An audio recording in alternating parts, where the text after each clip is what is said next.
Le test génétique préimplantatoire. Il permet de détecter et d'éviter la transmission à l'embryon de maladies graves causées par des altérations génétiques et ou chromosomiques qui parfois sont une barrière à la grossesse ou provoquent une fausse couche précoce.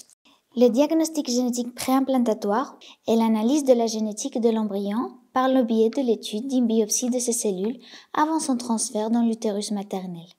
Cette connaissance nous permet de éviter le transfert d'embryons qui, de par leurs anomalies chromosomiques, provoqueraient une fausse couche précoce ou ne conduiraient pas à la naissance d'un bébé. Localiser et prévenir durant la phase d'embryon les maladies graves causées par des altérations génétiques et parvenir ainsi à s'assurer une descendance saine et à stopper la transmission de la maladie à des futures générations.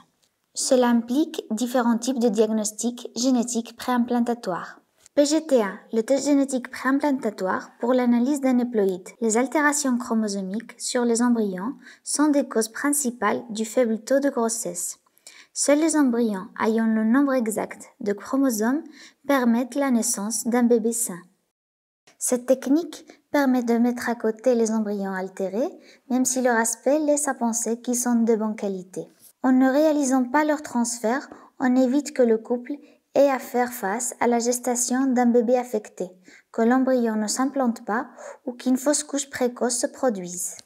Chez les cas d'âge maternel avancé, de plus de 35 ans, chez les femmes qui ont subi des fausses couches à répétition et ou des échecs d'implantation embryonnaire sur 2 ou plusieurs cycles de fécondation in vitro, chez les patientes à qui ont été diagnostiquées des anomalies chromosomiques. PGT-M, le test génétique préimplantatoire pour détecter des maladies monogéniques. Cela consiste à l'analyse génétique des embryons d'un couple porteur d'une maladie héréditaire. Il permet de détecter l'altération ou la mutation sur un gène qui cause la maladie. La première étape consiste à réaliser l'étude génétique des futurs parents afin d'identifier le défaut sur le gène, mutation, qui provoque la maladie. Une fois que nous avons l'étude génétique, l'étape suivante consiste à réaliser l'étude informative qui nous permet de concevoir une stratégie de diagnostic spécifique pour cette maladie dans cette famille. À des couples dans lesquels l'un des membres est atteint d'une maladie génétique qui serait transmise de manière dominante, à des couples dans lesquels la mère est porteuse d'une maladie génétique liée au sexe, à des couples dans lesquels les deux membres sont porteurs d'une maladie génétique qui se transmet de manière récessive. PGT-SR, le test génétique préimplantatoire pour la détection des altérations structurelles. Il permet de détecter les embryons quand des chromosomes anormaux car ils sont cassés ou parce qu'il y a une union incorrecte de segments. Ces anomalies chromosomes structurelles sont de nombreux types: délection, translocation, duplication, insertion, inversion et chromosomes en anneau.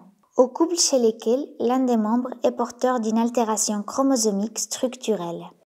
Une variante récente du PGT-A est le PGT-A non invasif. C'est un screening chromosomique de l'embryon qui, au lieu d'être réalisé sur l'étude des cellules extraites lors de la biopsie embryonnaire, est étudié à partir de l'ADN excrété par l'embryon dans le milieu de culture. Nous avons vérifié au laboratoire que pendant son développement in vitro, l'embryon libère de l'ADN au milieu de culture. Nous pouvons l'analyser afin de déterminer s'il y a éuploïde, normal au niveau chromosomique, ou anéuploïde, il présente une altération chromosomique. Lors des premières études, cette analyse laisse apparaître des résultats similaires au PGT-A par biopsie, même si pour l'instant, il n'est pas si précis et fiable que le diagnostic chromosomique de l'embryon réalisé avec PGT-A conventionnel. À des couples pour qui il est plus difficile de réaliser une biopsie des embryons, que ce soit pour des motifs éthiques ou émotionnels.